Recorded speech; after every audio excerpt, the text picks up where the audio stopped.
Jika halal saksi amrun doyikun dimana entep kahiji jelema perkara anu rupek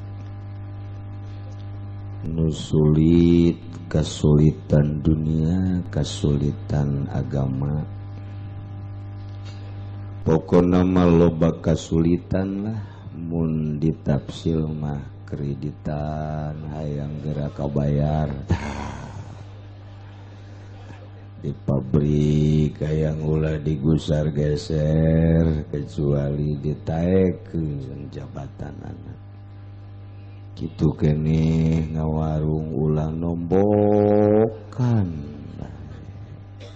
nu encan laku supaya lalaku eta kan kasulitan can laku ge sarua bae.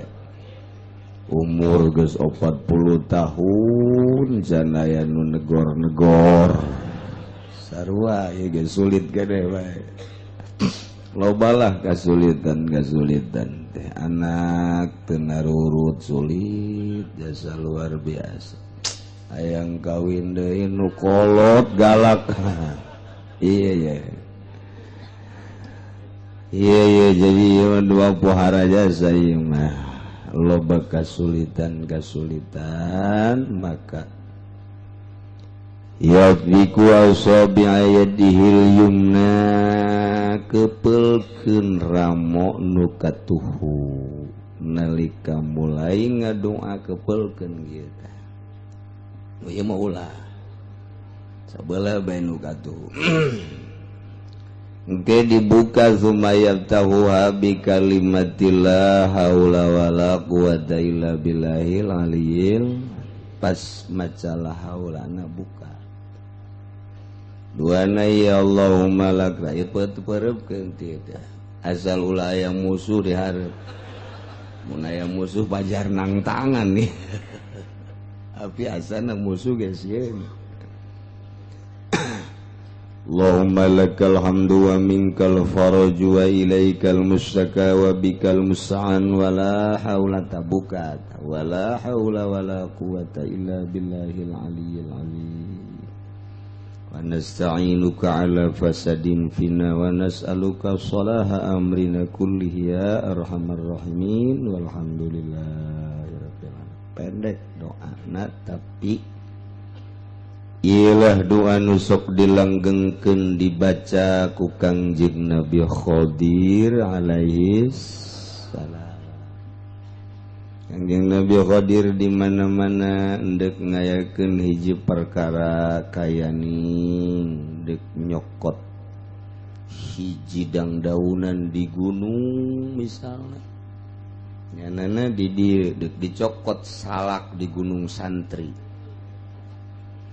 Bila perlu jeung jelema-jelemana ieu dibaca doana Allahumma lakal hamdu wa minkal faraju wa ilaikal mustaka wa bikal musta'an wa la haula wa la quwata illa billahi lak aya di desa. Dek nyokot daun di hiji gunung baca ku Kangjeng Nabi Khadir tek hayang emas loba ku ari ge emas.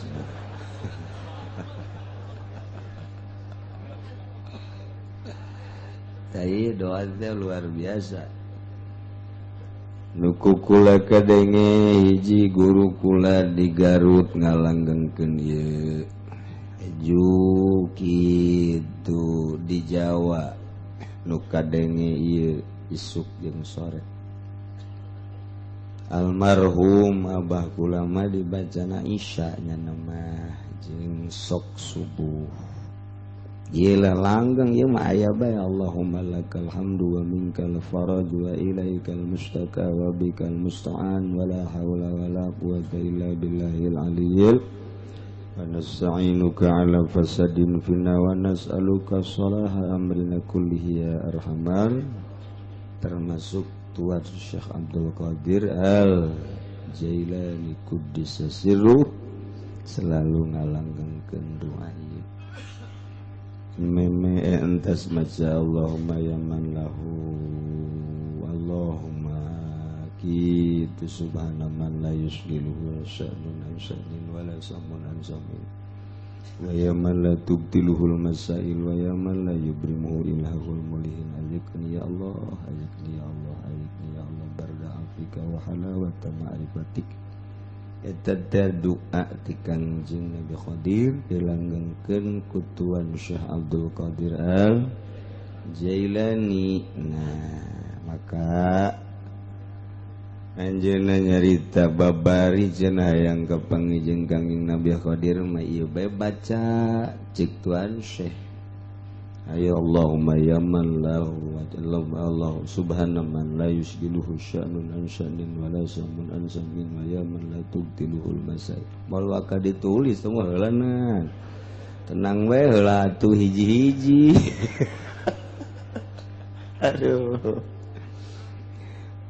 Allahumma ya latifan bi khalqihi ya aliman bi khalqihi ya khabiran bi khalqihi ultuf ya latif ya alim ya khabir duana ya latifan bi khalqihi ya aliman bi khalqihi ya khabiran bi khalqihi ultuf ya latif ya alim ya khabir ya latifan fawqa kulli latif ultuf fi jami umuri kulliha wa raddini kama uhibbu fi dunyaya wa akhirati ya man la yushghiluhu syatata doa Tuan Syekh eta teh mun hayang kapanggih jeung Kangjeng Nabi Qadir langgengkeun isuk jeung sore itungtungna ieu Allahumma lakal hamdu wa minkal faraj jadi ieu mah mere tungtungna bae ulah waka jeung nu awal-awal tungtungna ge geus pohara jasa ieu tungtungna bae heula nya ta ieu ke jeung ayatna nu kamari ayat nama akur jeung nu kamari padahal nu sok dibaca nama lain wa yamsaskallahu bidurin fala kashifa lahu illahu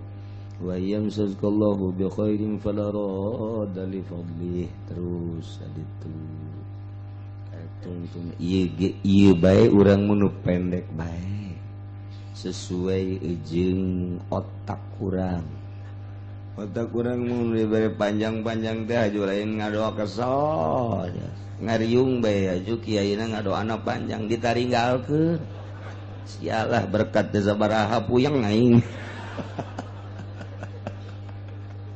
geus moal beres bae teh babarengan jeung anu teu beuki ibadah ulah loba-loba babacaanan sebab naon lain maca endah hanang tangan sok geura kiai ngariung maca tasbihna maca kulhuna 100 maca zikirna 1000 terus jeung sajaba-sajaba nya geus culak-cileuk bae berkatna sakumaha sih panjang amat bacaan aja nya nama ukuran berkat atuh sing laleos ge bakalna kiai-kiai nya nanya bila perlu saingan kiai kena babacaan atunya na mengaroko bae ngopi ya cek kiai teh heuy ka dieu wah panjang teuing pantesan anu salah kiai ulah panjang-panjang kiai mah jeung nu bodoh mah bila perlu geus teu kudu dibacaan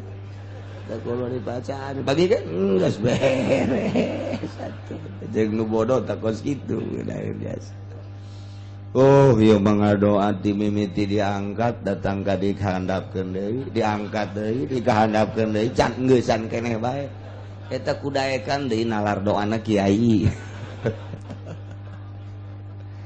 teu bagus tetep bae doa jang umum jeung jang doa jang sorangan mah atuh beda tak ieu mah talalar ku kabehan lantaran ieu mah terus dibaraca ku para sholihin ku para wali-wali Allah Subhanahu wa ta'ala geus ujung-ujungna mah keur urang darurat baca dimaksud keur teu daruratna tabarruk ngalep barokah ieu doa nu sok dibaraca ku jelema-jelema gualelede nu geus darekeut ka Allah Subhanahu mustika ieu teh doa pohara nu sabenerna sabenerna babacaan doa para wali mah tilok panjang-panjang tilok Ikir mapatkeun teh tilok panjang-panjang geus cukup sakit.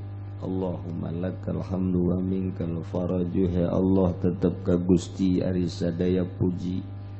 Puji sadayana nu Gusti wa minkal faraju jeung eta ti Gusti kabungahan, kauntungan, kajembaran, kabahagiaan. Atu wa ilaikal mustaka ka Gusti wungkul tempat cacarita mah jeung tempat caritakeun isi kandungan hati. Curhat mustaka tempat curhat. Wabikal mustanjing ke Gusti wungkul tempat pitulung Gusti mah paranti na sok nulungan teu eueuh nu bisa nulungan iwah ti Gusti. Ai abdi mah atuh sadaya-daya nyanggakeun teu daya teu upaya wala haula wala quwata illa billahil aliyil azim. Abdi nyuhunkeun pitulung atuh ka Gusti atas karusakan nu aya di abdi, kadaruratan nu aya di abdi, karugian nu aya di abdi, kasempitan pasadin pina teh naon bae teh mah atuh kreditan nu aya di abdi, Gusti karugian ngawarung nu aya di abdi. Pasadin pina can laku abdi teh teu pasadin pina teh. Jadi tah nyuhunkeun pitulung maka Gusti asal atas karusakan, kamadaratan, kasempitan nu aya di abdi. Wa nas'aluka jeung abdi nyuhunkeun ka Gusti salaha amrina kana kapatutan urusan abdi supaya rarapih kulihi urusanna kabeh bae Gusti lah. Urusan leutik, urusan gede dunia jeung akhiratna. Pan Gusti ba anu Maha Arhamar Rahimin ya Arhamar Rahimin. Bagus jasa ieu doa masyaallah tantak talar. Baca geus urang mah sore isuk baca unggal mantap salat bae geus baca bae. Ieu bae geus. Kadenge ku batur eta mah manghaji macana doa eta bae. Resep jasa aing horeng ngan ieu-ieuna nu boga.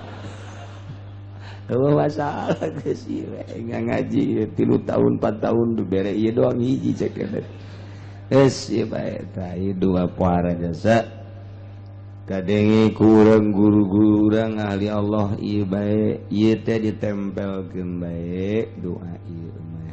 Adapun ke doa-doa khusus lain doa khusus, doa-doa nu tadi ke insyaallah kukula iraha waktu nu tepat ditulis jeung dibaca diwiri.